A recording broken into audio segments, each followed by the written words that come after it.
Hi guys, in this video we will see how to always show a scroll bars in your app or website in your Windows 11 system.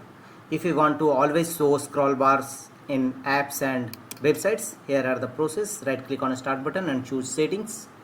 Here from the left side go to accessibility settings.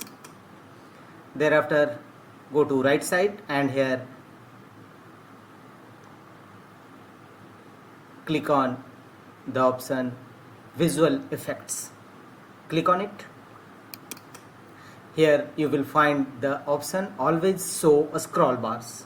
Turn this feature on and you can see your scroll bars will always visible.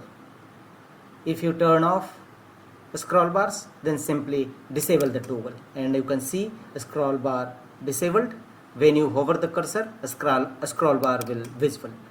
So if you want to always show scroll bars in apps and websites in Windows 11, then turn on the toggle button against option always show scroll bars.